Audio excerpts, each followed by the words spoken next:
Ya no puedo más con esta vieja. Es insoportable tenerla en la casa. Solo nos quita espacio, tiempo y dinero. Las palabras de mi propio hijo atravesaron la puerta entreabierta y se clavaron en mi corazón como puñales envenenados. Me quedé inmóvil en el pasillo, con la bandeja de té que le llevaba a mi nuera, temblando entre mis manos artríticas. Tenemos que buscar un asilo, Alberto. Yo ya no aguanto más a tu madre. Me llamo Rosario Mendoza. Tengo 73 años y hasta ese momento pensaba que, a pesar de mis achaques y limitaciones, todavía era útil en la casa de mi hijo.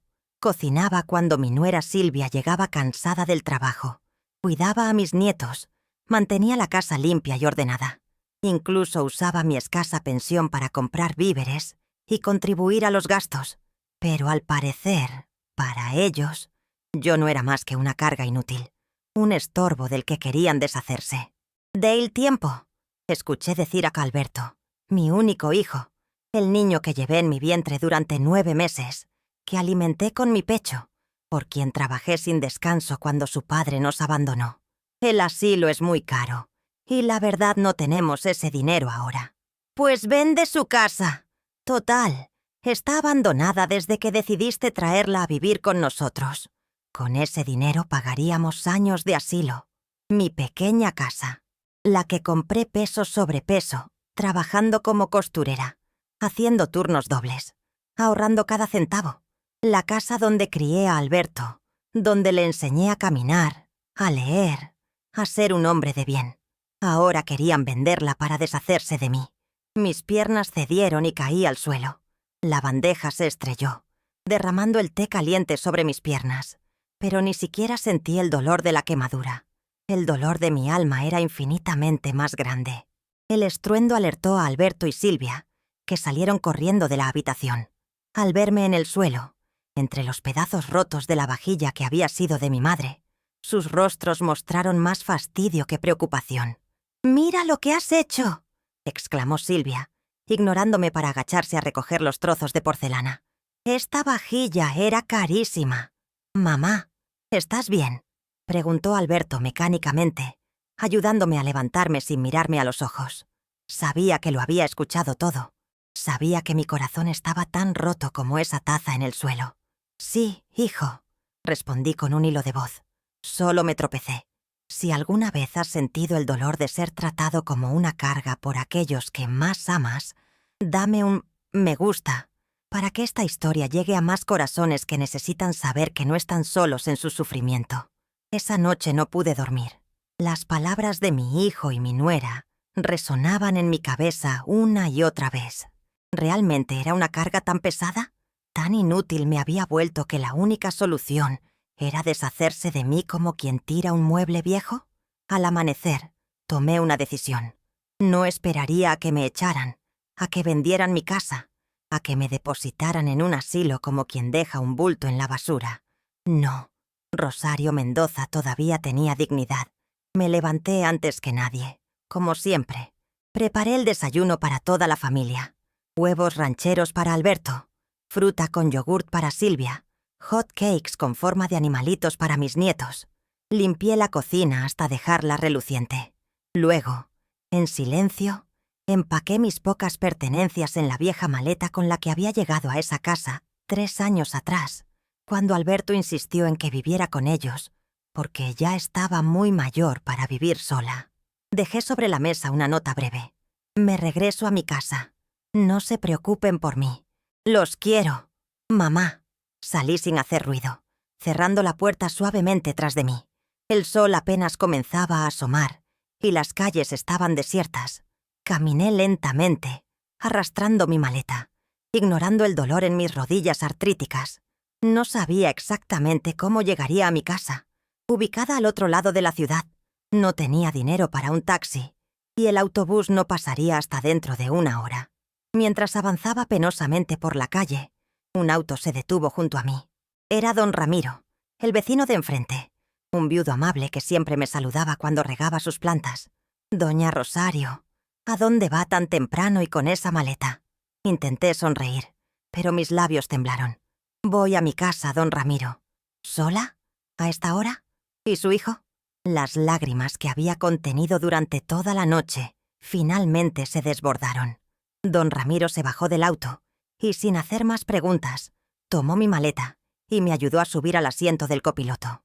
«La llevaré a donde necesite ir», dijo simplemente. Durante el trayecto, el nudo en mi garganta se aflojó poco a poco y me encontré contándole todo a este hombre que apenas conocía. La conversación que había escuchado, el plan de vender mi casa, el sentimiento de ser un estorbo para mi propia familia.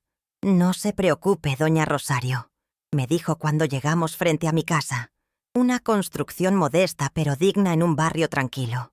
«No está sola. Y déjeme decirle algo. Usted no es una carga. Es un tesoro que su hijo y su nuera no saben valorar». Sus palabras fueron un bálsamo para mi alma herida. Le agradecí con sinceridad y me despedí, prometiendo pagarle el favor en cuanto pudiera. Mi casa estaba exactamente como la había dejado 3 años atrás, aunque cubierta de polvo y con un aire de abandono que me encogió el corazón. Pero era mía, un espacio donde nadie me miraría con fastidio, donde no tendría que escuchar comentarios hirientes sobre lo inútil que me había vuelto. Pasé los siguientes días limpiando, organizando, recuperando mi espacio y mi independencia. Cada rincón guardaba recuerdos de una vida plena, fotos de Alberto creciendo, de mi esposo antes de que nos abandonara, de mis padres ya fallecidos. En cada objeto residía un pedazo de mi historia, de mi identidad. Fue al tercer día cuando sonó el teléfono por primera vez. Era Alberto. «Mamá, ¿dónde estás? Estamos muy preocupados». Su voz sonaba genuinamente angustiada, lo que me sorprendió. «Estoy en mi casa, hijo. Lo dejé escrito en la nota». «¿Qué nota?» «No encontramos ninguna nota. Hemos estado buscándote por todas partes. Incluso fuimos a la policía para reportar tu desaparición». El nudo volvió a mi garganta. ¿Era posible que no hubieran visto la nota? ¿O simplemente estaban fingiendo preocupación? «Dejé una nota en la mesa de la cocina, Alberto. Pero eso ya no importa. Estoy bien, estoy en mi casa, y aquí me voy a quedar». «Pero mamá, no puedes vivir sola. Ya hablamos de esto cuando te mudaste con nosotros. Es peligroso a tu edad. He vivido sola la mayor parte de mi vida, hijo. Y a pesar de mi edad y mis achaques, todavía puedo cuidarme. Prefiero la soledad a ser una carga». Hubo un silencio prolongado al otro lado de la línea. «¿Una carga? ¿De qué hablas, mamá?» «Los escuché, Alberto. El otro día cuando hablaban sobre llevarme a un asilo, sobre vender mi casa». Otro silencio, esta vez cargado de culpa. «Mamá, yo no sé qué decir. No pensé que nos hubieras escuchado». «Pues los escuché. Y no te preocupes. No tendrán que buscar un asilo ni vender mi casa. Me las arreglaré sola, como siempre lo he hecho». «Voy para allá», dijo finalmente. «Tenemos que hablar». «No, hijo. No vengas. Necesito tiempo para pensar, para sanar. Por favor, respeta eso». Colgué antes de que pudiera insistir. Mi corazón latía acelerado. Parte de mí quería verlo, abrazarlo, escuchar sus explicaciones. Pero otra parte, la que había sido herida profundamente, necesitaba distancia y tiempo. Esa tarde, mientras regaba las plantas marchitas del jardín trasero, intentando darles nueva vida como trataba de hacer con la mía, escuché que alguien llamaba a la puerta. Al abrir me encontré con doña Mercedes, mi vecina de toda la vida, una mujer mayor como yo que había enviudado hace años. «Rosario, qué alegría verte de vuelta. Tu hijo vino hace unos días preguntando por ti, muy preocupado.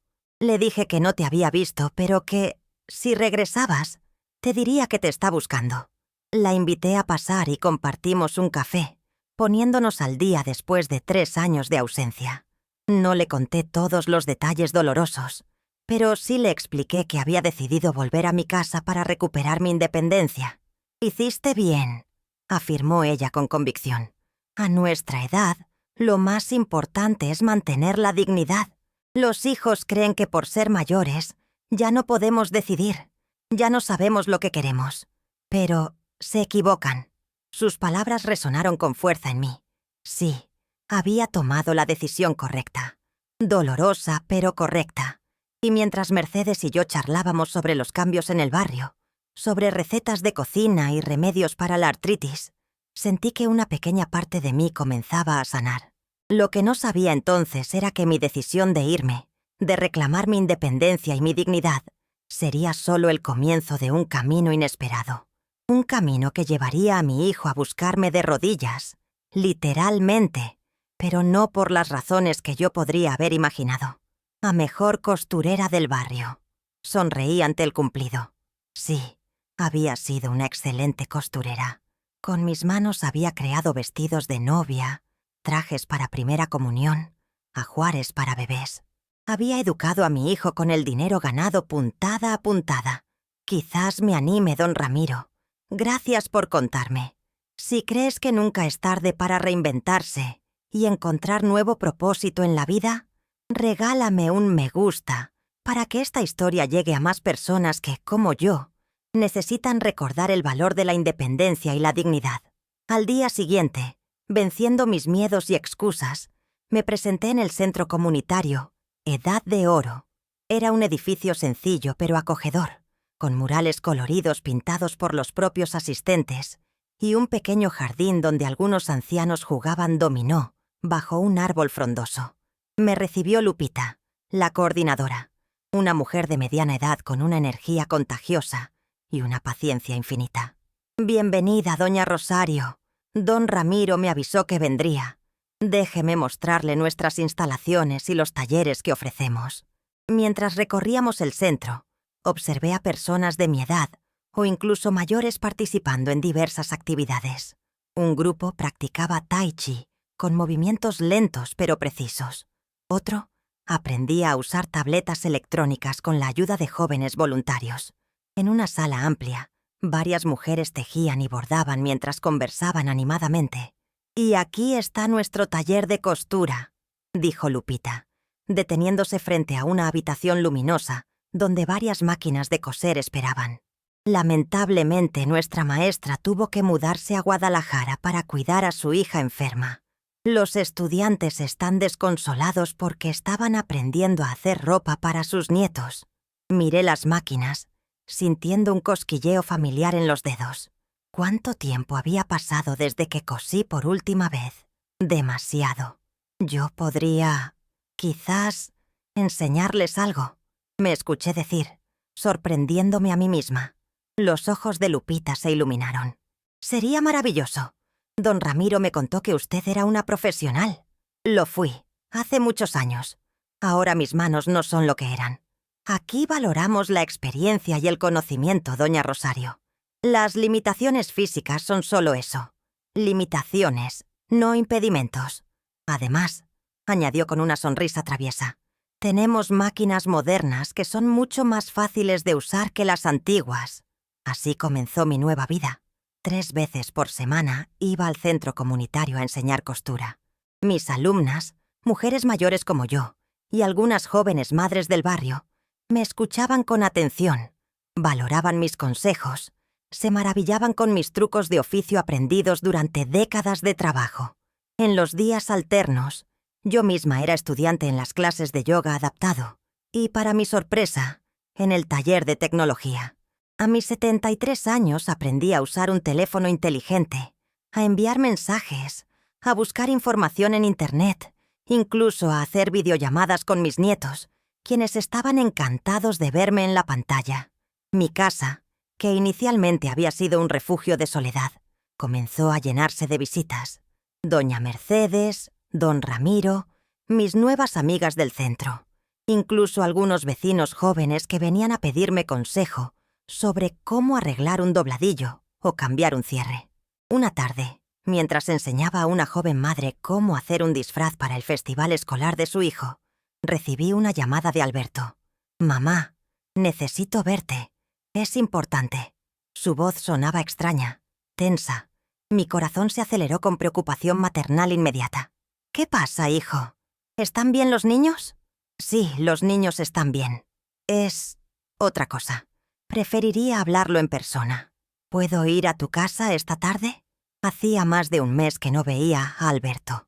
A pesar del dolor que me había causado, era mi hijo, mi único hijo, y lo extrañaba profundamente. «Claro, hijo. Te espero para la cena». Cuando colgué, mi joven aprendiz me miró con curiosidad. «¿Está todo bien, doña Rosario?» Se ha puesto pálida. «Sí, Marisol. Es solo que mi hijo viene a visitarme después de mucho tiempo». «¿Y eso la pone triste?» Pensé que sería una alegría. ¿Cómo explicarle la complejidad de mis sentimientos? El amor inquebrantable de madre, mezclado con el dolor de haber sido considerada una carga. El anhelo de abrazarlo junto al temor de que viniera a insistir en que regresara a su casa, o peor aún, a algún asilo. «Es complicado», respondí finalmente. «Las relaciones entre padres e hijos adultos a veces lo son». Marisol asintió, aunque dudaba que a sus 25 años pudiera comprender realmente. Terminamos el disfraz, un adorable traje de conejo que haría las delicias de su pequeño, y se despidió prometiendo traerme fotos del festival. Una vez sola, me dediqué a preparar la cena con esmero. Hice chile en nogada, el plato favorito de Alberto desde niño. Mientras pelaba las nueces y preparaba la salsa, 1000 pensamientos cruzaban mi mente. ¿Qué sería eso tan importante que quería decirme? ¿Vendría solo o con Silvia? ¿Habrían encontrado un asilo adecuado para mí?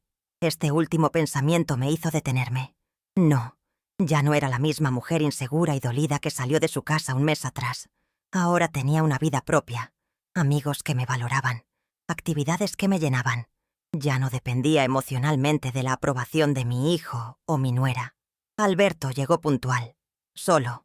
Su rostro mostraba signos de cansancio y preocupación que no había notado en nuestro último encuentro. «Mamá», dijo simplemente al verme, y me abrazó con una intensidad que me sorprendió. Lo sentí temblar ligeramente contra mi cuerpo, y mi corazón de madre se encogió. «¿Qué pasa, hijo? Me estás asustando». Nos sentamos en la sala, la misma donde le había enseñado a leer, donde habíamos compartido tantas conversaciones a lo largo de los años. «Silvia me pidió el divorcio», dijo sin preámbulos. La noticia me cayó como un balde de agua fría. Llevaban casados 15 años. Tenían 2 hijos. Aunque mi relación con Silvia nunca había sido fácil, jamás hubiera deseado esto. ¿Por qué? ¿Qué pasó? Alberto se pasó una mano por el cabello, un gesto que hacía desde niño cuando estaba nervioso. «Dice que ya no me reconoce, que me he vuelto amargado, obsesionado con el trabajo y el dinero, que los niños y ella merecen algo mejor». Hizo una pausa y me miró directamente. «Y tiene razón, mamá. Me he convertido en alguien que ni yo mismo reconozco. Hijo, no, déjame terminar. Cuando te fuiste así, tan repentinamente, algo se rompió en mí. Al principio sentí rabia, ¿sabes? Pensé, ¿cómo puede irse así después de todo lo que hemos hecho por ella? Pero entonces encontré tu nota, que había caído detrás del refrigerador. Mi nota, la que pensaron que no existía. Y leí esas palabras. No se preocupen por mí. Tan simples, pero tan dolorosas. Como si nosotros no fuéramos a preocuparnos por ti. Como si fueras prescindible». Sus ojos se llenaron de lágrimas, algo que no había visto desde que era un adolescente. Y entonces empecé a reflexionar sobre cómo te habíamos tratado estos años, cómo yo había permitido que Silvia te hablara con desprecio, cómo yo mismo te había visto más como una solución para el cuidado de los niños que como mi madre, la mujer que lo sacrificó todo por mí. Mi propio llanto comenzó a fluir silenciosamente. No eran lágrimas de dolor como las que había derramado tantas noches, sino de una especie de liberación, de reconocimiento. Intenté hablar con Silvia sobre esto, sobre cómo te habíamos tratado, sobre la necesidad de cambiar, pero ella se enfureció. Dijo que yo siempre te había puesto por encima de ella y los niños, lo cual es absurdo porque claramente no fue así. Y entonces comenzaron las peleas, cada vez más frecuentes, cada vez más amargas. Se levantó y caminó hasta la ventana, dándome la espalda mientras miraba hacia el pequeño jardín que con tanto esfuerzo había recuperado en estas semanas. «Hace 3 días llegué del trabajo y encontré una nota, muy parecida a la tuya. Me voy a casa de mi hermana. Los niños están conmigo. Necesito tiempo para pensar. Y desde entonces, solo me permite verlos unas horas al día, siempre supervisados, como si yo fuera un extraño, un peligro. Se volvió hacia mí, y vi en su rostro al niño vulnerable que una vez consolé cuando se caía de la bicicleta, cuando los otros niños se burlaban de él por no tener padre. Me siento tan perdido, mamá, como si toda mi vida se estuviera desmoronando. Y lo peor es que sé que es mi culpa, que yo lo provoqué con mis decisiones, con mi forma de ser. Me levanté, ignorando el dolor en mis rodillas, y lo abracé como tantas veces lo había hecho a lo largo de su vida. No todo es tu culpa, hijo. Las relaciones son complicadas, y todos cometemos errores, pero los míos han lastimado a las personas que más amo, a ti, a Silvia, a mis hijos. Nos sentamos nuevamente, esta vez más cerca, sus manos entre las mías, esas manos que una vez fueron pequeñas y regordetas y que ahora eran más grandes y fuertes que las mías. ¿Sabes qué es lo más irónico?, continuó, que siempre pensé que estaba haciendo lo correcto. Trabajar largas horas para darles lo mejor, ahorrar obsesivamente para su futuro, incluso traerte a vivir con nosotros, porque pensé que era lo mejor para ti, aunque en realidad también era conveniente para nosotros. Todos hacemos lo que creemos mejor en cada momento, con la información y la madurez que tenemos, dije suavemente. Lo que quiero decir, mamá, es que te pido perdón por haberte tratado como una carga, por no haber valorado todo lo que hacías por nosotros, por haber permitido que Silvia te faltara al respeto. Y entiendo si no quieres perdonarme o si necesitas tiempo. Solo quería que lo supieras. Lo miré. Este hombre que era mi hijo, con todas sus imperfecciones y contradicciones. ¿Cómo no perdonarlo? El amor de madre no conoce condiciones. Te perdono, hijo, y espero que puedas perdonarte a ti mismo, porque eso es lo más difícil. Cenamos juntos, hablando sobre los niños, sobre el centro comunitario, sobre sus problemas en el trabajo que, según me confesó, también se habían intensificado por su estado emocional. No mencionamos a Silvia ni sus planes de divorcio. Esas eran aguas demasiado profundas para navegar en una sola noche. Cuando se fue, me abrazó largamente en la puerta. Gracias, mamá. No solo por la cena o por escucharme. Gracias por enseñarme, con tu ejemplo, lo que significa la dignidad. Esa noche, mientras me preparaba para dormir, reflexioné sobre los giros inesperados de la vida. Hace apenas un mes, me sentía inútil, una carga, un estorbo. Ahora, de alguna manera, me había convertido en un faro para mi propio hijo, un ejemplo de fuerza y resistencia. Y mientras miraba las fotos familiares junto a mi cama, comprendí una verdad profunda. Nunca somos demasiado viejos para reinventarnos, para descubrir nuevas fortalezas, para aprender lecciones vitales. Incluso a mis 73 años, la vida todavía tenía mucho que enseñarme. Y yo, sorprendentemente, tenía mucho que enseñar a los demás. Lo que no sabía entonces era que mi papel en la vida de mi hijo apenas comenzaba a tomar una nueva forma, una que ninguno de los dos podríamos haber imaginado, y que las circunstancias pronto nos pondrían a prueba a ambos de maneras que requerirían toda nuestra fuerza y amor mutuo. La visita de Alberto marcó un punto de inflexión en nuestra relación. Ahora me llamaba a diario, no por obligación, sino por necesidad genuina de hablar, de conectar, de recibir consejo. Me contaba sobre sus intentos de reconciliarse con Silvia, sobre los problemas en su trabajo, sobre la culpa que sentía al ver a sus hijos solo unas horas por semana. Nunca pensé que sería así, mamá, me confesó una tarde.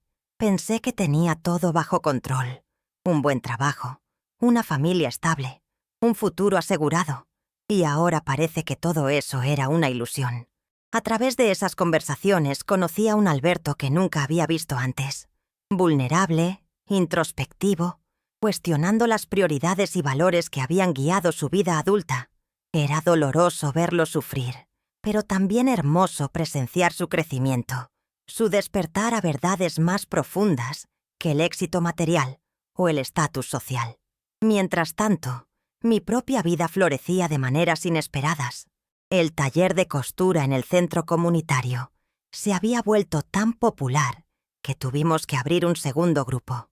Con la ayuda de mis nuevos amigos tecnológicos, creamos una página en Internet donde vendíamos nuestras creaciones: manteles bordados, ropa de bebé, disfraces para niños. El dinero recaudado se destinaba a mejorar las instalaciones del centro y a comprar materiales para los menos afortunados. Don Ramiro se había convertido en un visitante frecuente, trayendo siempre algún pequeño regalo: un pan dulce de la panadería del centro, semillas para mi jardín, un libro que pensaba que me gustaría. Su compañía era reconfortante, sin expectativas ni presiones, simplemente el placer compartido de una buena conversación. Nunca es tarde para encontrar nuevas amistades, ¿verdad?, comentó una tarde mientras compartíamos un té en mi jardín trasero, que ahora lucía colorido y vibrante gracias a sus consejos de jardinería. Ni para redescubrir viejas pasiones, respondí, pensando en mi renovado amor por la costura y en la alegría que me daba enseñar a otros. Fue en ese momento de tranquilidad cuando sonó mi teléfono. Era Alberto, y su voz sonaba extraña, como si estuviera enfermo. «Mamá, ¿puedes venir a casa? No me siento bien». La preocupación inmediata nubló todos los demás pensamientos. «¿Qué tienes, hijo? ¿Has llamado al médico?» «Es solo un resfriado, creo, pero me siento muy débil y tengo fiebre. Silvia está de viaje con los niños en casa de su madre. No hay nadie que pueda...». No necesitó terminar la frase. «Voy para allá. Dame una hora». Colgué y miré a don Ramiro con disculpa. «Mi hijo está enfermo. Tengo que ir a verlo». «Por supuesto», respondió, levantándose inmediatamente. «La llevaré. No es buena idea que tome el autobús a esta hora. Ya está oscureciendo». Durante el trayecto, una inquietud crecía en mi interior. Alberto rara vez enfermaba, y cuando lo hacía, tendía a minimizarlo, no a pedir ayuda. Debía sentirse realmente mal para haberme llamado. Si alguna vez has sentido ese instinto maternal que te alerta cuando tu hijo no está bien, sin importar su edad, regálame un «me gusta» para que esta historia llegue a más madres que saben que ese vínculo nunca se rompe, ni siquiera cuando los hijos ya son adultos.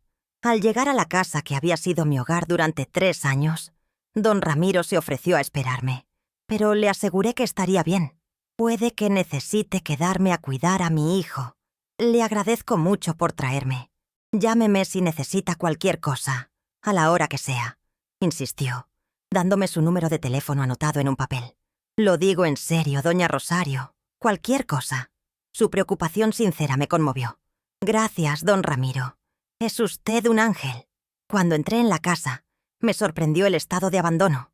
Platos sucios en el fregadero, ropa dispersa por el suelo, un olor a encierro que nunca había permitido cuando vivía allí. «¿Alberto?», llamé, avanzando hacia la habitación principal.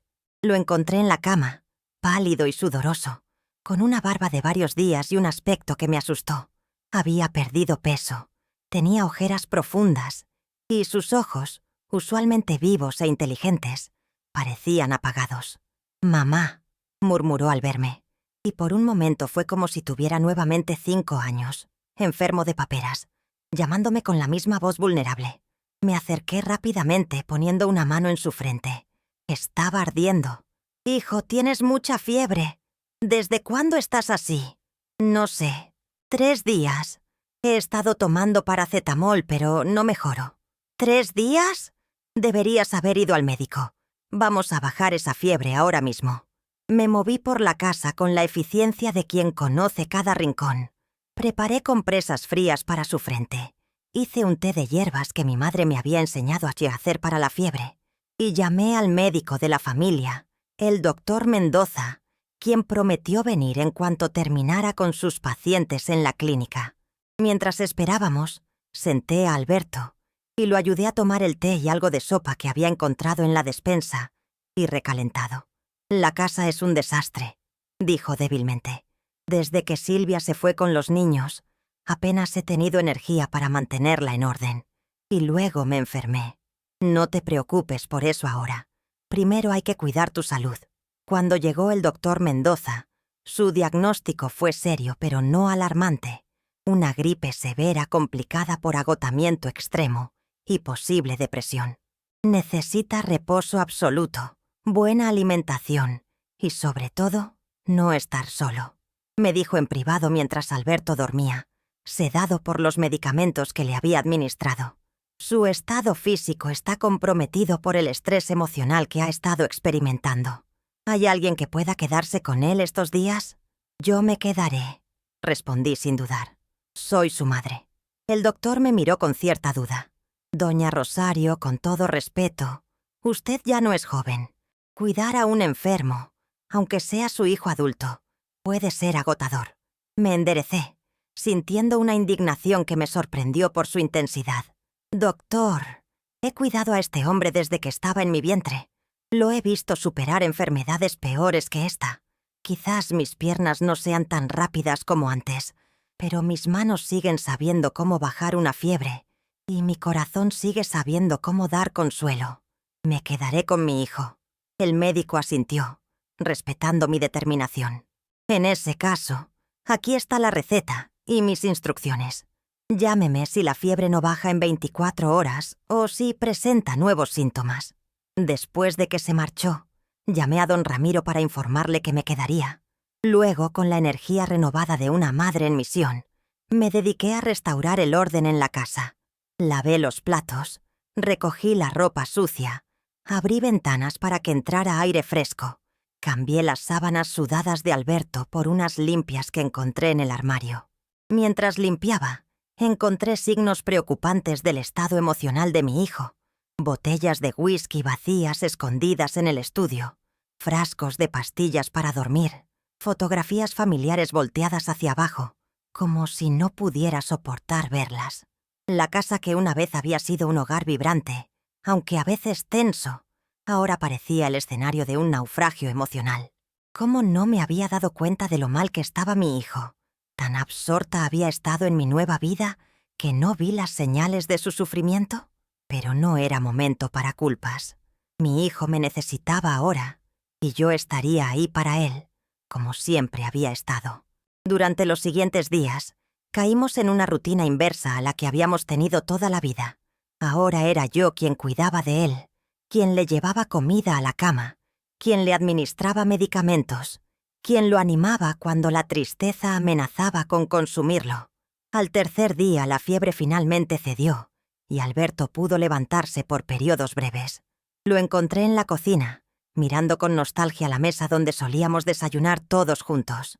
Silvia llamó, dijo sin voltearse. Le dije que estabas aquí cuidándome. ¿Y qué dijo? Se sorprendió. Creo que esperaba que te negaras después de cómo te tratamos. Dijo que era irónico. Me senté frente a él, observando su rostro demacrado pero ya con más color que días atrás. ¿Y lo es? ¿Irónico? Negó con la cabeza. No para quien te conozca realmente, mamá. Tú siempre has estado cuando te he necesitado, incluso cuando no merecía tu ayuda.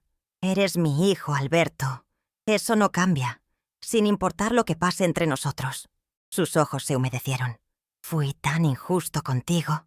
Te tratamos como una carga cuando en realidad eras tú quien sostenía esta casa, quien le daba calor y orden. Desde que te fuiste, todo se ha ido desmoronando. No es por mí, dije suavemente. Las familias pasan por crisis, por momentos difíciles. Lo importante es cómo respondemos a ellos. Silvia dice que quiere el divorcio definitivamente, continuó, como si necesitara sacar todo lo que llevaba dentro. Dice que he cambiado, que me he vuelto amargado y controlador. Y tiene razón, mamá. No sé en qué momento me convertí en este hombre que ni yo mismo reconozco. ¿Y qué quieres tú, hijo? La pregunta pareció sorprenderlo. ¿Yo? No lo sé. Una parte de mí quiere luchar por mi matrimonio, por mi familia. Otra parte siente que quizás esto sea lo mejor, que Silvia merece a alguien que la valore realmente, no que la vea como yo llegué a verla, como una especie de empleada que debía cumplir con sus funciones. Su honestidad brutal me impresionó. Este no era el Alberto que conocía, siempre a la defensiva, siempre justificando sus acciones. Este era un hombre enfrentando sus propios demonios con valentía. Como te vi a ti, añadió en voz baja. como una empleada que debía cumplir funciones, cuidar a los niños, mantener la casa en orden, no causar problemas. No pude evitar una punzada de dolor ante sus palabras, pero también sentí alivio por su capacidad de reconocer la verdad, por dolorosa que fuera. A veces necesitamos tocar fondo para ver claramente, dije. Yo misma tuve que pasar por el dolor de escucharlos hablar de enviarme a un asilo para darme cuenta de que me había convertido en alguien que no reconocía, una mujer temerosa, sin voz propia, dependiente de la aprobación de otros. Alberto tomó mis manos sobre la mesa, esas manos arrugadas y con manchas de la edad que tantas veces habían sostenido las suyas. ¿Cómo lo hiciste, mamá? ¿Cómo encontraste la fuerza para irte, para reconstruir tu vida? Pensé en esa mañana en que había salido silenciosamente de esta casa, arrastrando mi maleta, sin saber exactamente a dónde iba, pero decidida a recuperar mi dignidad.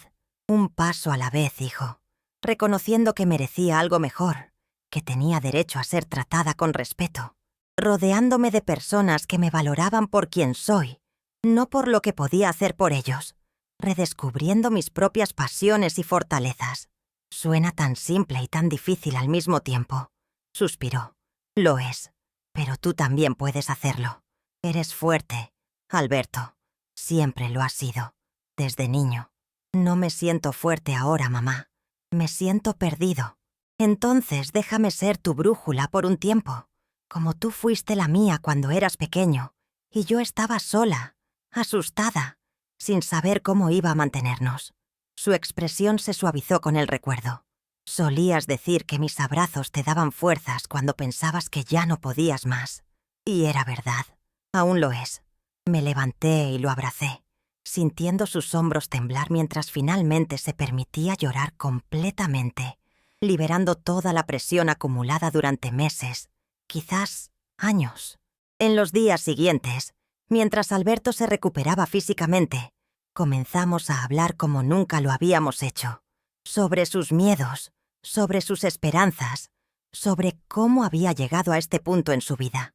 Me confesó que desde hacía tiempo se sentía atrapado en un trabajo que odiaba, pero que mantenía por el estatus y el dinero, en un matrimonio que se había vuelto una formalidad vacía, en una vida que parecía perfecta por fuera, pero que por dentro lo estaba consumiendo. A veces pienso en renunciar, en buscar algo que realmente me apasione, me dijo una tarde mientras caminábamos lentamente por el jardín, su primer paseo fuera de la casa desde que enfermó. Siempre quise enseñar, ¿sabes? Cuando estaba en la universidad, pensé en ser profesor de historia, pero luego vino la oferta de la corporación, con un salario que duplicaba lo que ganaría como maestro, y parecía una locura rechazarla. Nunca es tarde para cambiar de rumbo, hijo. Me miró con curiosidad. Eso mismo le dijiste a doña Mercedes cuando vino a visitarnos ayer, que nunca es tarde para cambiar. Sonreí, recordando la visita de mi amiga, quien había traído tamales y chismes del barrio para animarnos. Y es verdad. Mírame a mí, a mis 73 años, enseñando costura, aprendiendo tecnología, haciendo nuevos amigos. Y ese don Ramiro que llama todos los días para ver cómo estamos, añadió con una sonrisa pícara. Parece muy interesado en tu bienestar, mamá. Sentí un rubor inesperado en mis mejillas. Es solo un buen vecino, un amigo. Murmuró Alberto, con esa expresión traviesa que me recordaba a cuando era niño y descubrí algún secreto. Un amigo que trae flores y que se ofrece a llevarte a donde necesites ir a cualquier hora. ¡Alberto Mendoza! ¿Estás insinuando que a mi edad...? Estoy insinuando que eres una mujer extraordinaria, mamá, y que cualquier hombre, a cualquier edad, sería afortunado de tenerte en su vida. Sus palabras me conmovieron profundamente. Era la primera vez que mi hijo me veía no solo como su madre, sino como una mujer completa, con derecho a todas las dimensiones de la vida, incluido el afecto romántico. Después de una semana, Alberto estaba lo suficientemente recuperado para volver al trabajo, aunque decidió tomarse unos días más para reordenar sus prioridades, como dijo. Yo también necesitaba volver a mi casa, a mis clases en el centro comunitario, a mi jardín que seguramente necesitaba atención. «Puedes quedarte aquí, mamá», ofreció la noche antes de mi partida. «Esta sigue siendo tu casa también». «Gracias, hijo, pero tengo mi propio hogar ahora. Un espacio que es completamente mío, donde hago mis propias reglas, donde no tengo que adaptarme a las necesidades o expectativas de otros», asintió, comprendiendo. «Lo entiendo, pero prométeme que vendrás a visitarnos. Los niños te extrañan terriblemente. Silvia ha acordado que puedo tenerlos los fines de semana y les encantaría verte». «Por supuesto que vendré. Son mis nietos. Los adoro». Esa noche, mientras empacaba mis cosas, reflexioné sobre el extraño giro que había dado mi vida. Hace apenas unas semanas, era yo quien se sentía vulnerable e indefensa, tratada como una carga inútil. Ahora era mi hijo quien necesitaba mi fortaleza, mi sabiduría, mi capacidad para reinventarme frente a la adversidad. Los roles se habían invertido, al menos temporalmente. Y en esa inversión, ambos habíamos descubierto nuevas dimensiones en nuestra relación. Él, que su madre era mucho más que la figura abnegada que siempre había dado por sentada. Yo, que mi hijo, a pesar de sus errores, tenía la capacidad de crecer, de reconocer sus fallos, de buscar un camino más auténtico. Lo que no sabía entonces era que este período de relativa calma era solo el preludio de una tormenta mayor, una crisis que pondría a prueba todo lo que habíamos aprendido, que nos obligaría a enfrentar verdades aún más profundas y que finalmente llevaría a mi hijo a buscarme literalmente de rodillas, no por arrepentimiento, sino por algo mucho más devastador. 2 meses habían pasado desde mi improvisada enfermería en casa de Alberto. La vida había encontrado un nuevo ritmo, más equilibrado y satisfactorio que nunca. Los lunes, miércoles y viernes enseñaba costura en el centro comunitario. Los martes y jueves asistía a las clases de yoga y tecnología. Los fines de semana alternaba entre recibir a mis nietos en mi casa y acompañar a don Ramiro a conciertos en el parque o exposiciones en el centro cultural. Mi relación con Alberto había evolucionado hacia algo más maduro y equilibrado. Ya no era la madre abnegada ni la anciana a quien había que tolerar, sino una mujer con experiencia y sabiduría propias, a quien él consultaba genuinamente cuando enfrentaba decisiones difíciles. Y vaya que las estaba enfrentando. Silvia había formalizado la demanda de divorcio, solicitando la custodia principal de los niños con visitas supervisadas para Alberto, alegando su inestabilidad emocional y tendencias obsesivas con el trabajo.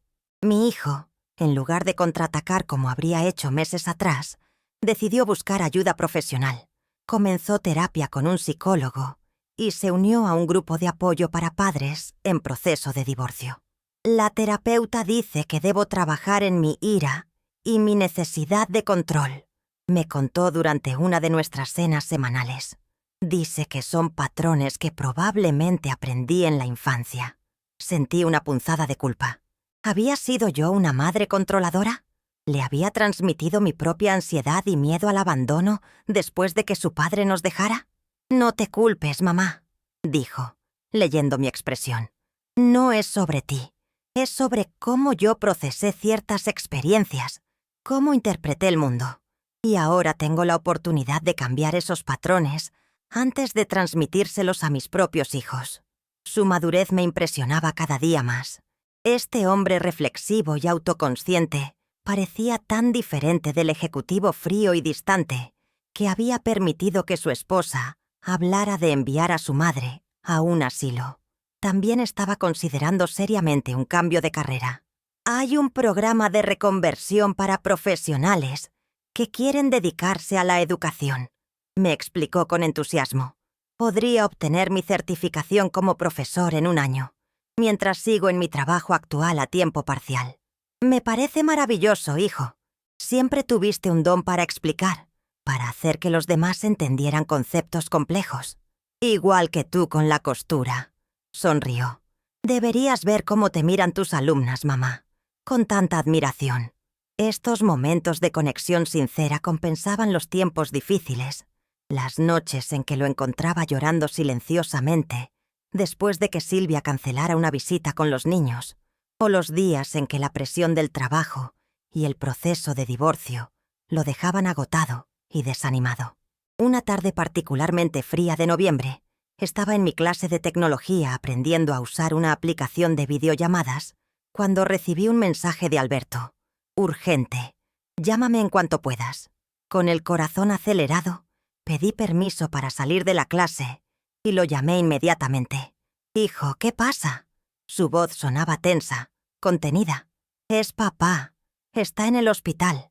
Tuvo un accidente de auto muy grave. Sentí que el suelo se movía bajo mis pies.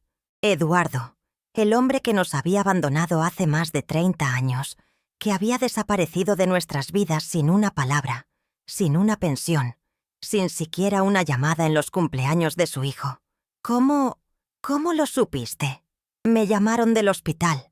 Aparentemente sigo siendo su contacto de emergencia en sus documentos. Está en terapia intensiva, mamá.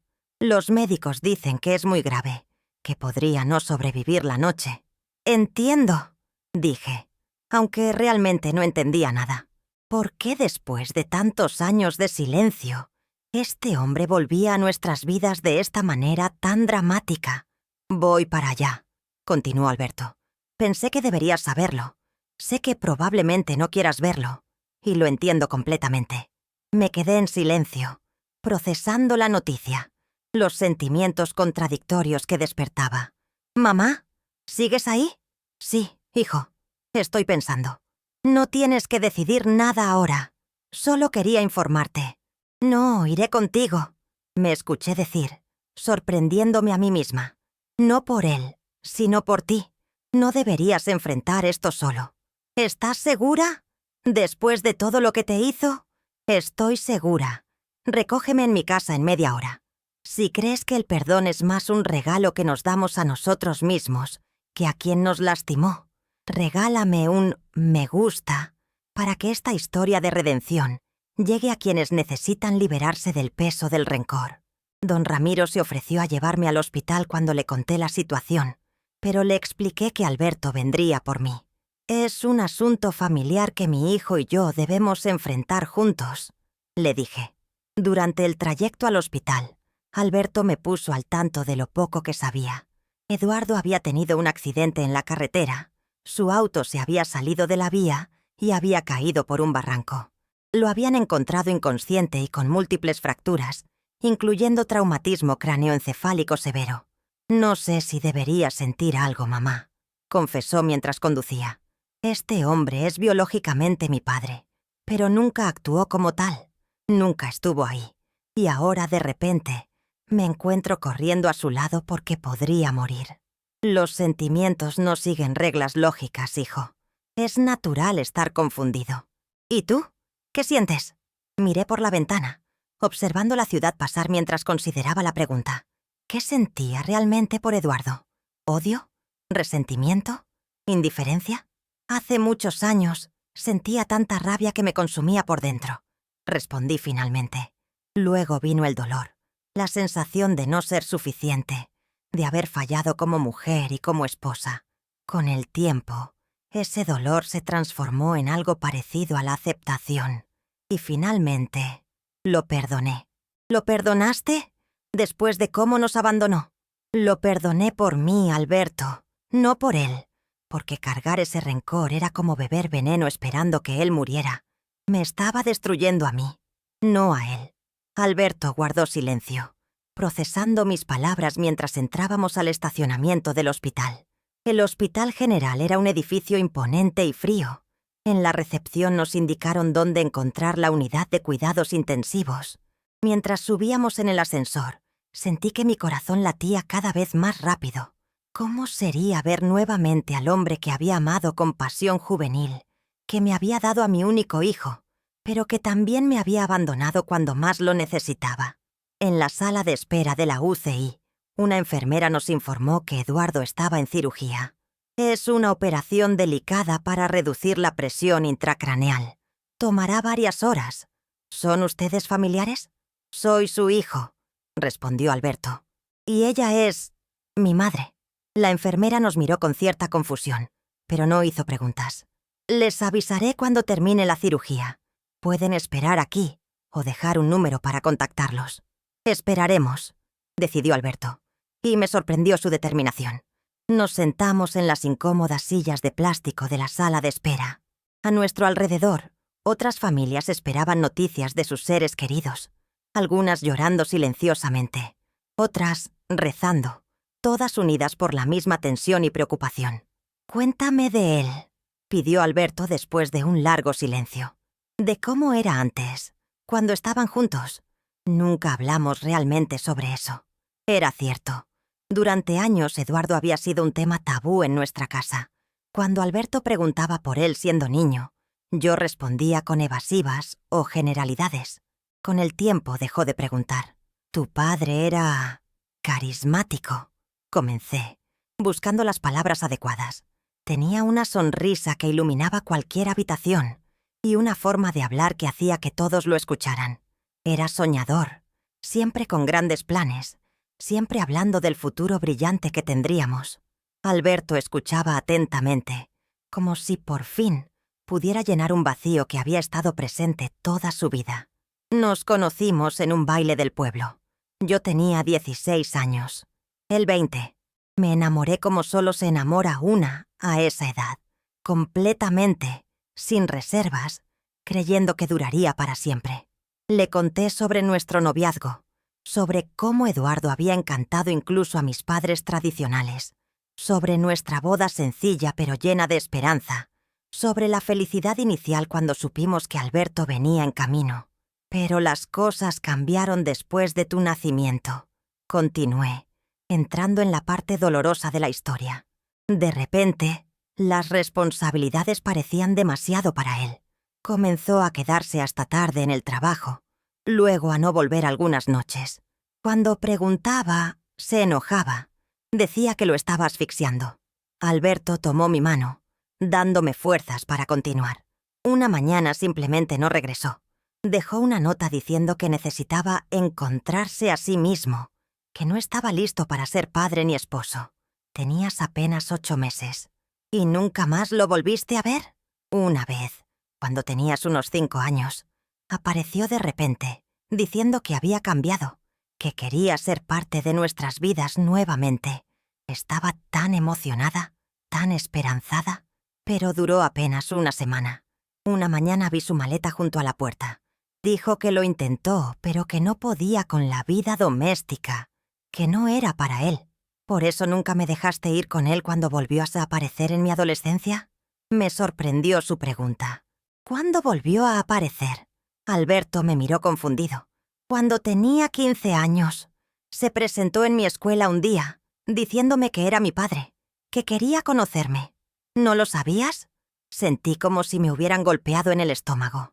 No, hijo, no tenía idea. Pensé que lo sabías, que me habías prohibido verlo. Por eso nunca te lo conté. Nunca te prohibiría conocer a tu padre, Alberto. Era tu derecho. Bueno, no importó mucho, dijo con amargura. Nos vimos un par de veces a escondidas. Me prometió viajes, regalos. Incluso me habló de ir a vivir con él. Pero al igual que contigo, desapareció sin explicación. No respondí a mis llamadas. Y cuando fui a la dirección que me había dado, resultó ser falsa. Ahora entendía mejor ciertos cambios que había notado en Alberto durante su adolescencia. Su repentino distanciamiento, su actitud rebelde, su desconfianza hacia las figuras masculinas de autoridad. Lo siento mucho, hijo. Debí haber estado más atenta. Debí haberte preguntado qué te pasaba en esa época. No es tu culpa, mamá. Ambos fuimos víctimas de sus mentiras.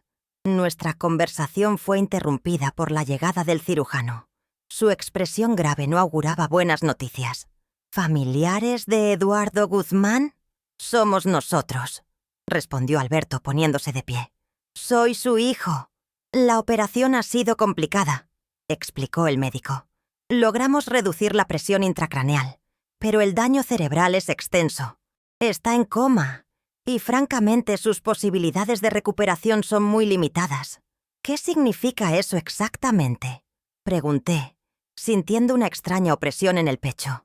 Significa que, si sobrevive, es probable que quede con secuelas neurológicas severas, podría requerir cuidados permanentes por el resto de su vida. Alberto y yo nos miramos, procesando la magnitud de lo que estábamos escuchando. ¿Hay algún otro familiar que pueda asumir las decisiones médicas en caso necesario?, preguntó el doctor.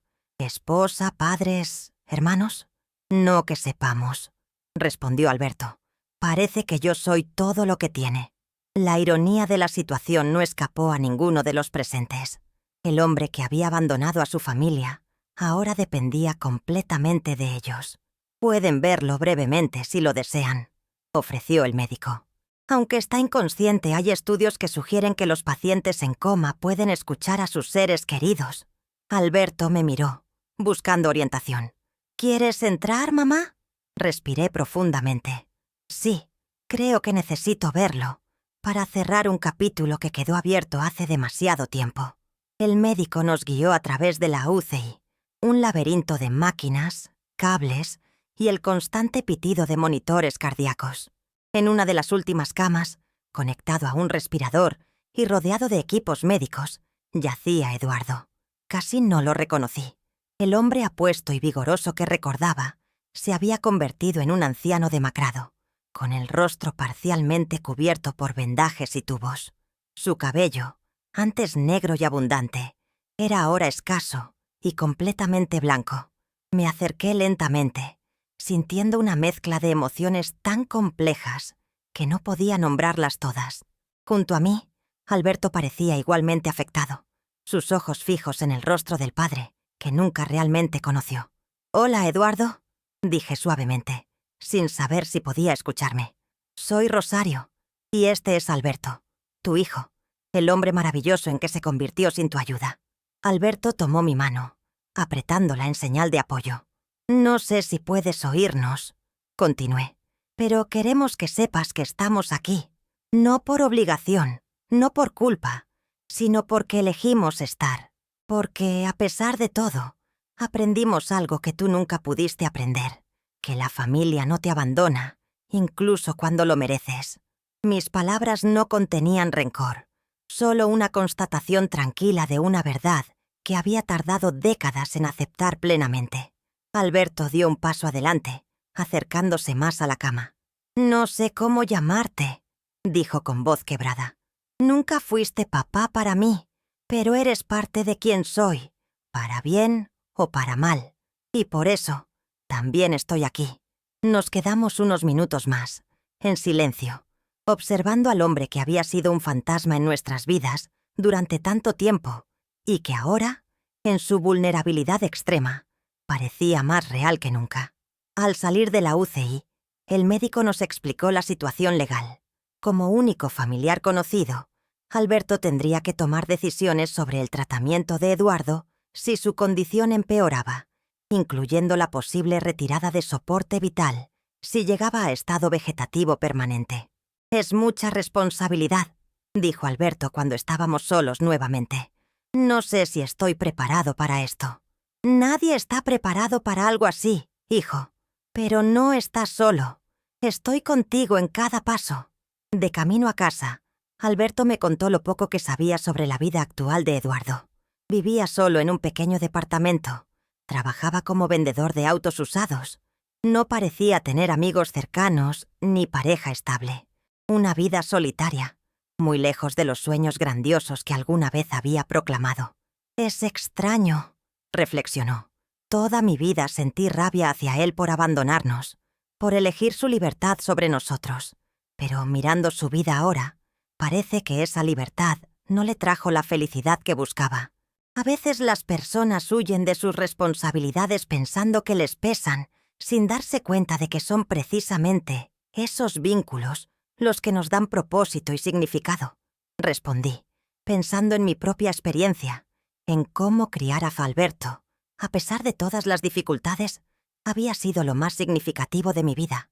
Esa noche, después de que Alberto me dejara en casa, me senté en mi jardín trasero, bajo las estrellas, reflexionando sobre los giros inesperados del destino.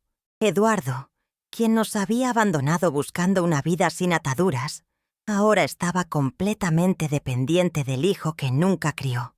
Alberto, quien hasta hace poco Había tratado a su propia madre como una carga.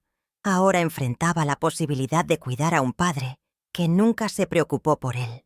Y yo, que había pasado décadas intentando ser autosuficiente, demostrando que podía salir adelante sin la ayuda de nadie, ahora comprendía plenamente el valor de la interdependencia, de los lazos familiares que, aunque a veces complejos y dolorosos, nos sostienen en los momentos más difíciles. Lo que no sabía entonces era que la situación de Eduardo nos llevaría a todos a enfrentar decisiones imposibles, dilemas morales para los que no hay respuestas fáciles, y que mi hijo, en el momento más oscuro de esta crisis, vendría a buscarme literalmente de rodillas, no por arrepentimiento, sino por la desesperación de quien debe elegir entre dos caminos igualmente desgarradores. Las semanas siguientes transcurrieron en una extraña dualidad. Por un lado, la vida cotidiana continuaba. Mis clases en el centro comunitario, las visitas de don Ramiro, las videollamadas con mis nietos. Por otro lado, la sombra del hospital y de Eduardo en coma se extendía sobre todo, especialmente sobre Alberto, quien visitaba a su padre diariamente, a pesar de no haber recibido nunca de él ni una fracción de esa devoción.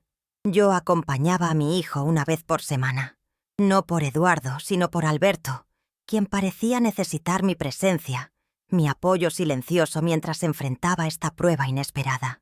Durante esas visitas observaba a mi hijo hablarle a su padre inconsciente, contándole sobre su día, sobre sus hijos, sobre el divorcio en proceso, sobre sus planes de cambiar de carrera, como si quisiera que Eduardo conociera al hombre en que se había convertido, aunque fuera demasiado tarde. «¿Crees que puede oírme?», me preguntó una tarde, después de una de estas sesiones unilaterales. «No lo sé, hijo, pero si puede, estoy segura de que se da cuenta de la extraordinaria persona que eres». La condición de Eduardo no mejoraba ni empeoraba. Permanecía en lo que los médicos llamaban coma estable, respirando con ayuda de máquinas, alimentado a través de sondas, completamente dependiente de la tecnología médica y del cuidado de las enfermeras. Una tarde, el neurólogo responsable del caso nos convocó a una reunión. Su expresión grave anticipaba noticias difíciles. «Los últimos estudios muestran que el daño cerebral es más extenso de lo que pensábamos inicialmente», explicó, mostrándonos imágenes que para nosotros eran incomprensibles, pero que para él revelaban una verdad dolorosa. La actividad cerebral es mínima, prácticamente limitada a las funciones básicas de supervivencia. «¿Qué significa eso exactamente?», preguntó Alberto, aunque creo que ambos intuíamos la respuesta. «Significa que las probabilidades de que su padre despierte del coma son extremadamente bajas, y si lo hiciera, casi con certeza tendría daño neurológico severo y permanente. Probablemente no podría moverse, hablar, ni reconocer a nadie». El golpe de estas palabras fue visible en el rostro de Alberto. A pesar de la compleja relación con su padre, o más bien la falta de ella, la noticia lo afectaba profundamente. «¿Cuáles son nuestras opciones?», preguntó con voz contenida.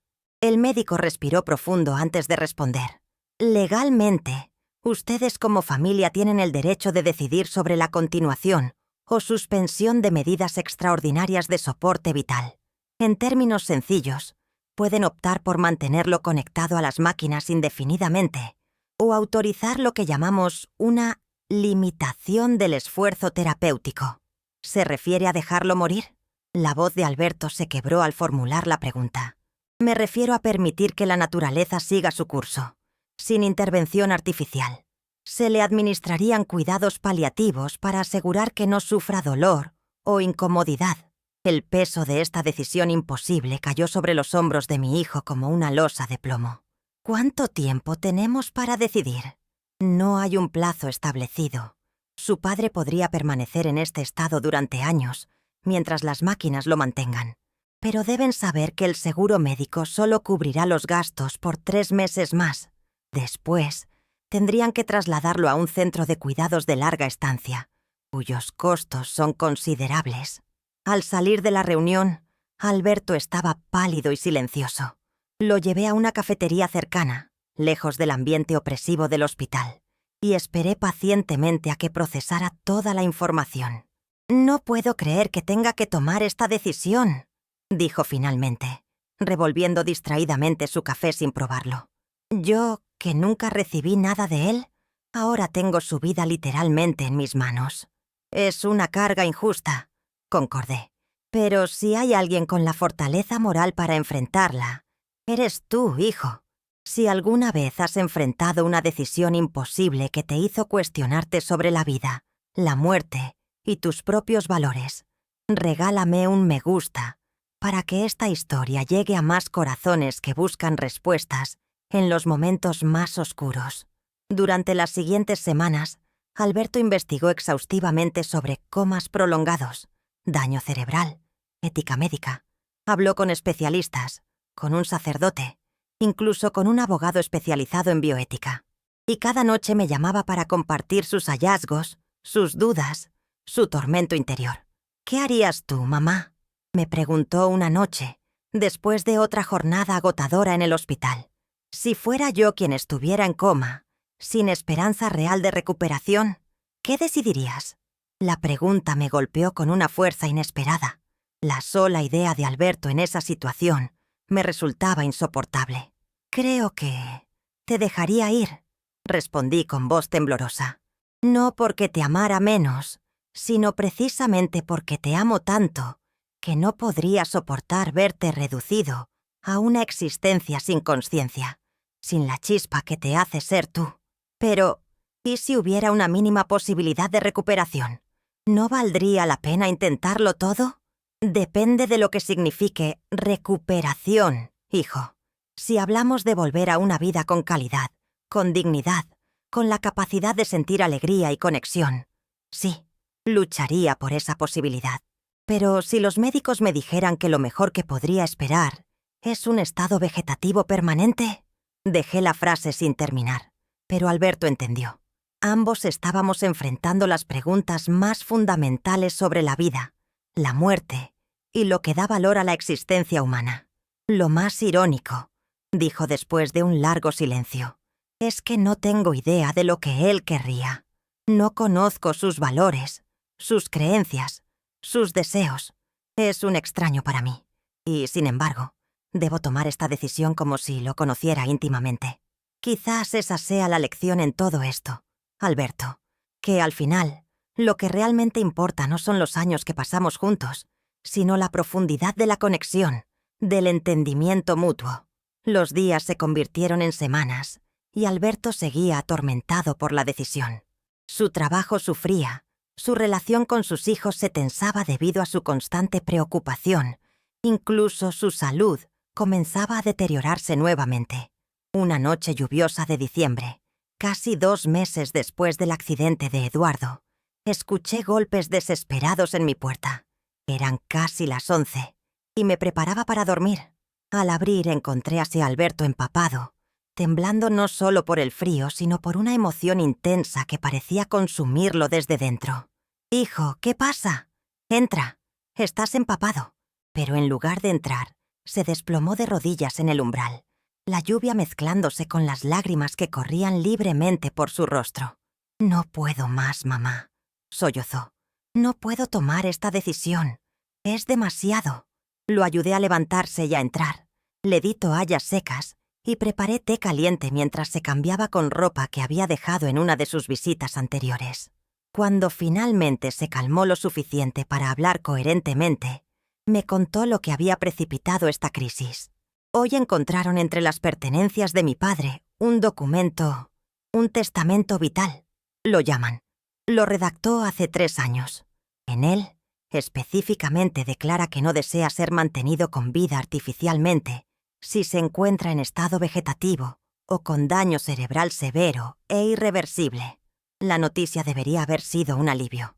La decisión ya no recaía enteramente sobre los hombros de Alberto, pero entendí inmediatamente por qué, en cambio, lo había devastado. «Ahora sabes lo que él querría», dije suavemente. «Sí, y debería hacer que todo sea más fácil, ¿no? Seguir sus deseos expresos, librarme de esta responsabilidad imposible». Su voz temblaba. «Pero no puedo, mamá.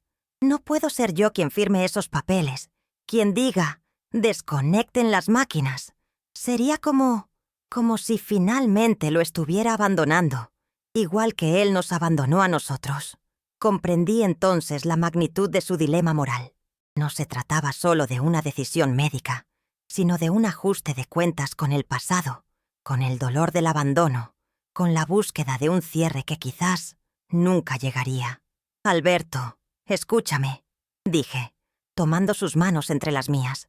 Cumplir con los deseos expresos de tu padre no es abandonarlo, es respetarlo como ser humano, con derecho a decidir sobre su propio final.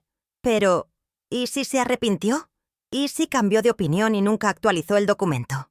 Eso no lo sabremos nunca. Solo podemos trabajar con la información que tenemos. Y lo que tenemos es su voluntad explícita, firmada y atestiguada legalmente. Alberto me miró con ojos suplicantes, como cuando era niño, y me pedía que espantara a los monstruos debajo de su cama. ¿Vendrías conmigo? Cuando suceda. No creo que pueda enfrentarlo solo. Por supuesto que iré contigo, hijo. No tenías que pedirlo siquiera. Esa noche, Alberto se quedó a dormir en mi casa, en la misma habitación que había sido suya durante su infancia y adolescencia. Lo escuché llorar quedamente hasta que el cansancio finalmente lo venció. Y mientras velaba su sueño inquieto, reflexioné sobre las vueltas inesperadas de la vida, sobre cómo los roles se habían invertido tantas veces en nuestra relación.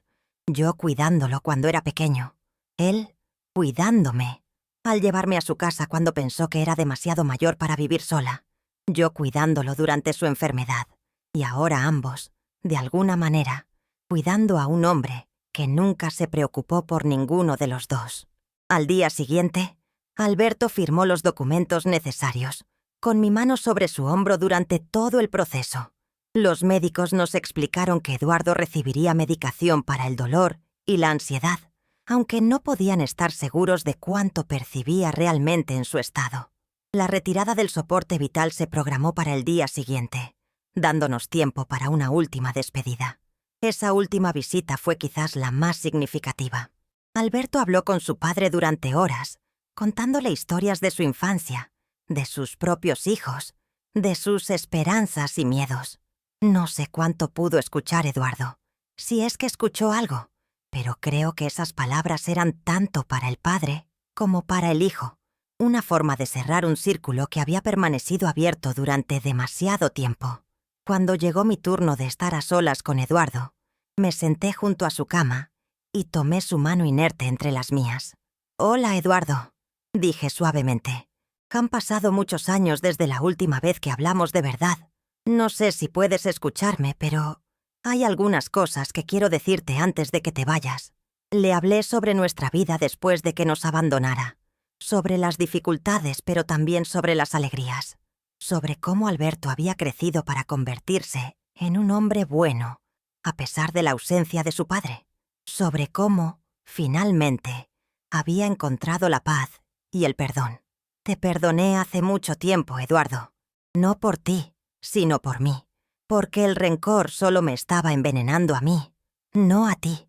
Y ahora, mientras te preparas para este último viaje, quiero que sepas que te dejo ir sin amargura, sin ira, solo con la certeza de que, a pesar de todo, fuiste una parte importante de mi vida. Me diste a mi hijo, y por eso siempre ocuparás un lugar en mi corazón. Al día siguiente, a la hora programada, Alberto y yo estábamos junto a la cama de Eduardo, mientras los médicos retiraban gradualmente el soporte vital. Fue un proceso sorprendentemente tranquilo, casi anticlimático después de tanta angustia emocional. Eduardo simplemente se fue apagando lentamente, su respiración haciéndose cada vez más superficial, hasta que, finalmente, se detuvo por completo. «Se ha ido», dijo el médico suavemente, después de confirmar la ausencia de signos vitales. Alberto, quien había permanecido estoico durante todo el proceso, finalmente se quebró, no con llanto desgarrador, sino con lágrimas silenciosas que corrían por su rostro mientras sostenía la mano, ya sin pulso, de su padre. «Adiós, papá», susurró. El funeral fue sencillo, asistido principalmente por algunos compañeros de trabajo de Eduardo y vecinos de su edificio. Para mi sorpresa, Silvia vino con los niños, un gesto de apoyo hacia Alberto que me dio esperanzas sobre la posibilidad de una coparentalidad más armoniosa en el futuro. «Lo hiciste bien, hijo», le dije mientras regresábamos del cementerio. «Tomaste la decisión más difícil con dignidad y respeto. Gracias a ti, mamá. No habría podido hacerlo sin tu apoyo». Los meses siguientes trajeron cambios significativos. Alberto, profundamente afectado por la experiencia con su padre, aceleró sus planes de cambio profesional. Renunció a su trabajo corporativo y aceptó un puesto como profesor de historia en una escuela secundaria pública, con un salario considerablemente menor, pero con una satisfacción personal incomparablemente mayor. «Por primera vez en años me siento útil, mamá», me dijo después de su primer mes enseñando. «Estos chicos, muchos de ellos de familias disfuncionales como la nuestra, necesitan adultos que crean en ellos, que les muestren que hay un futuro más allá de sus circunstancias actuales». Su relación con Silvia seguía siendo compleja, pero habían encontrado una forma de comunicarse civilizadamente por el bien de los niños. Incluso comenzaron terapia familiar, un paso que me llenó de orgullo por la madurez que demostraba. Mi propia vida también experimentó cambios inesperados. Don Ramiro, quien había sido mi apoyo incondicional durante todos estos meses difíciles, finalmente reunió el valor para expresar sus sentimientos. «Doña Rosario», me dijo un día, mientras paseábamos por el parque, «a nuestra edad no tiene sentido andarse con rodeos. La vida es demasiado corta. Quiero que sepa que me he enamorado de usted, de su fortaleza, de su bondad, de su capacidad para reinventarse cuando muchos simplemente se habrían rendido». A mis 73 años, sentí el rubor de una adolescente en mis mejillas. «Don Ramiro, yo...» «No tiene que responder ahora», me interrumpió gentilmente. «Solo quería que lo supiera. Y que, si me lo permite, me encantaría seguir siendo parte de su vida, de la forma que usted prefiera». Esa noche, mientras reflexionaba sobre su declaración, me di cuenta de que la vida seguía sorprendiéndome, ofreciéndome nuevos comienzos cuando pensaba que ya solo quedaban finales. ¿Por qué no permitirme esta nueva aventura? ¿Por qué no abrir mi corazón a este hombre bueno que me valoraba, no por mi utilidad, sino por quién era realmente? Una tarde de primavera, casi un año después de aquella noche en que Alberto vino a buscarme de rodillas, desesperado por la decisión imposible que debía tomar, organizamos una pequeña reunión en mi jardín. Estábamos todos, Alberto y sus hijos, Silvia, quien sorprendentemente había aceptado la invitación, doña Mercedes y otros amigos del centro comunitario, e incluso algunos de los estudiantes de Alberto, a quienes había tomado bajo su ala como mentor. En un momento dado, Alberto pidió la atención de todos y levantó su copa. «Quiero hacer un brindis», dijo, su voz clara y fuerte, «por mi madre, Rosario Mendoza, la mujer que me enseñó con su ejemplo que nunca es tarde para reclamar tu dignidad, para reinventar tu vida, para encontrar nuevos propósitos y alegrías». Todos levantaron sus copas y sentí las lágrimas formarse en mis ojos. «Hace un año», continuó Alberto, «estaba perdido. Había tratado a mi madre como una carga inútil. Había arruinado mi matrimonio con mi obsesión por el éxito material. Estaba alejado de mis hijos y atrapado en un trabajo que odiaba. Y entonces, la vida me dio una lección. Varias lecciones, en realidad». Miró directamente a Silvia, quien sorprendentemente le devolvió una pequeña sonrisa de reconocimiento. «Aprendí que a veces necesitamos perder algo para valorar lo que realmente importa. Aprendí que la fortaleza no está en el control o el poder, sino en la vulnerabilidad, en la capacidad de pedir ayuda cuando la necesitamos». Sus ojos se posaron en mí, llenos de un amor y un respeto que calentaron mi corazón. Y sobre todo, aprendí que nunca es tarde para cambiar, para crecer, para construir algo nuevo de las cenizas de lo viejo. Mi madre me enseñó eso cuando, a sus 73 años, tuvo el valor de dejar una situación que la disminuía y reclamar su derecho a una vida plena y digna. Don Ramiro, sentado a mi lado, tomó discretamente mi mano y no la retiré.